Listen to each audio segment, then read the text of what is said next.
Hello guys, welcome back to my channel సర్దాస్ kitchen.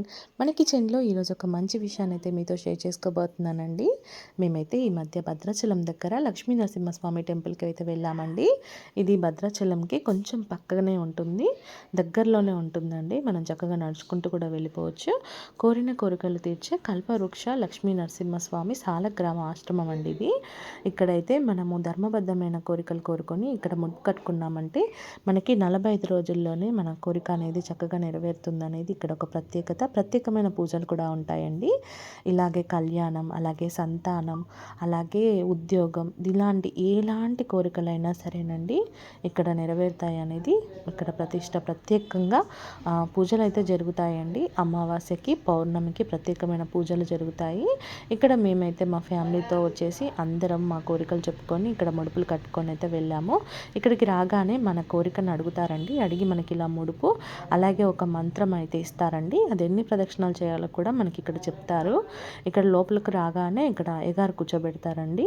అయ్యగారు కూర్చోబెట్టేసి మనకి స్వామివారి గురించి కథనైతే చెప్తారు. కథ చెప్పేసి మంత్రం గురించి కూడా చెప్తారనమాట.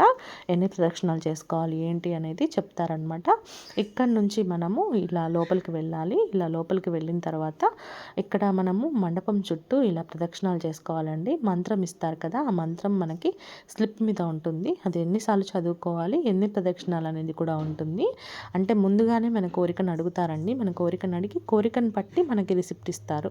ఆ రిసిప్ట్ పైన మంత్రం ఉంటుంది. మంత్రాన్ని బట్టి మనము జపం చేసుకుంటూ మన స్వామివారిని మనం తలుచుకుంటూ ప్రదక్షిణాలు చేసుకొని ఇక్కడికి లోపలికి వచ్చిన తర్వాత ఇక్కడ ముడుపు కట్టుకోవాలన్నమాట.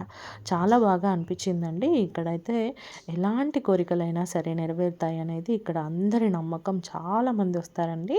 ఇక్కడ అమావాస్యకి, పౌర్ణమికి అయితే ప్రత్యేకమైన పూజలు ఉంటాయి. మెయిన్గా సంతానం లేని వారికి అయితే ఇక్కడ గరుడ ప్రసాదం కూడా ఇస్తారు. ప్రత్యేకమైన పూజలు జరిపించి గరుడ ప్రసాదం ఇస్తారు. మేము వెళ్ళిన రోజైతే యాగం స్టార్ట్ అయిందండి. ఆ రోజు నుండి హోమం పూజలు జరుగుతున్నాయి. ఇలా 6 రోజులు పూజలు అనేది అయితే జరుగుతున్నాయండి. చాలా బాగా అనిపించింది. మాకు భద్రాచలంలో చాలా దగ్గర అనమాట. కానీ మేము ఫస్ట్ టైమే వెళ్ళామండి. మాకు కూడా అంతగా తెలియదు. మేము కూడా యూట్యూబ్లోనే చూసాము. దీనికి ఇన్స్టాగ్రామ్ పేజీ కూడా ఉందండి. ప్రత్యేకంగా చాలా పూజలు చాలా బాగా జరుగుతాయి అన్నమాట. మీరు కూడా ఇలాంటి కోరికలు ఉన్నా వెళ్ళి ఒక్కసారి స్వామివారిని దర్శనం చేసుకోండి. ఇలా కలశాలు అయితే 9 కలశాలు పెట్టి ఇలా 9 రోజులైతే పూజలు జరిపిస్తారంట అండి. ఆ రోజే స్టార్ట్ అయిందనమాట. మేమైతే మా అదృష్టంగా భావించాము. ఆ రోజే వెళ్ళడము. ఆ రోజు శనివారం అనమాట. ప్రత్యేకంగా స్వామివారిని దర్శనం చేసుకొని చాలా బాగా పూజ జరిపించుకున్నాము. మేము కూడా మా ఫ్యామిలీ అంతా వెళ్ళాము. ఇలాగా ముడుపులు కట్టేసుకున్నామండి.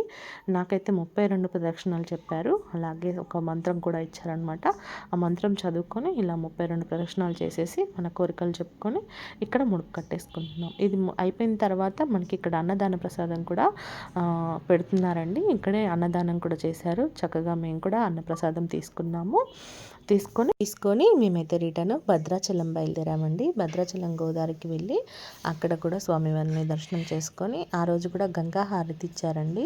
గంగా హారతిని కూడా మరుసటి రోజు గంగా హారతి కూడా జరిగింది. అది కూడా మేము చక్కగా దర్శనం చేసుకొని వచ్చాము. ఆ వీడియో కూడా నేను అప్లోడ్ చేస్తాను, తప్పకుండా చూడండి. ఈ వీడియో మీకు నచ్చినట్టయితే లైక్ చేయండి, షేర్ చేయండి, కామెంట్ చేయండి. Thank you so much.